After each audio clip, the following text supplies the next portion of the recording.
হা বিজয়ী হলে বাংলাদেশ জিতে যাবে, আল্লাহ না করুন হা পরাজিত হলে বাংলাদেশ হেরে যাবে।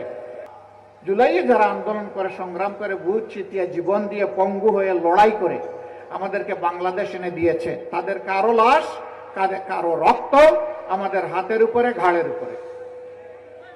এই ভার আমাদেরকে বহন করতে হবে, এই আমানত আমাদেরকে আদায় করতে হবে। তারা যে বৈষম্যহীন দুর্নীতিমুক্ত বাংলাদেশ চেয়েছিল, সেই বাংলাদেশ ইনশাআল্লাহ করতে হবে। এ গড়ার জন্য দুটি ভোট। প্রথম ভোটটা হচ্ছে গণভোট।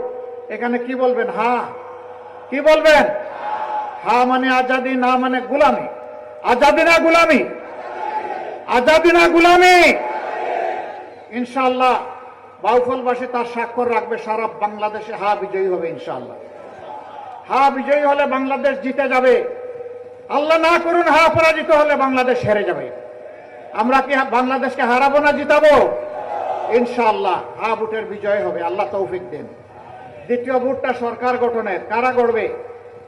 যারা অতীতে দেশবাসীকে তাদের সততার প্রমাণ দিতে পেরেছে, এখন যারা দিতে পারছে।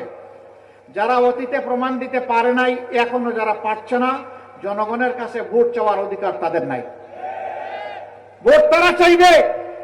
অতীতে যারা বাংলাদেশকে 18 কোটি মানুষকে সম্মান করেছে, এখনো সম্মান করে চলেছে, তাদের সমস্ত অভিজ্ঞতা এবং যোগ্যতা দিয়ে ইনশাআল্লাহ জনগণ 12 তারিখ তাদেরকেই বাছাই করে নেবে। এটা বলতে হবে। তারা কারা? আচ্ছা বলেন তো, জামাতে ইসলামী চাঁদাবাজি করে? আমাদের সাথে শরীফ দল, আলিম উলামা সহ দেশপ্রেমিক যারা আছে, তারা চাঁদাবাজি করে, দুর্নীতি করে, মামলা বাণিজ্য করে, দখল বাণিজ্য করে, মা বোনদের গায়ে হাত দেয়, ইজ্জত লুণ্ঠন করে, জনগণের সম্পদ চুরি করে, ব্যাংক ডাকাতি করে, ঋণ খেলাপি আছে? নাই। তাহলে কথা পরিষ্কার, ইনশাআল্লাহ আগামী বাংলাদেশ তাদের হাতে ইনশাআল্লাহ।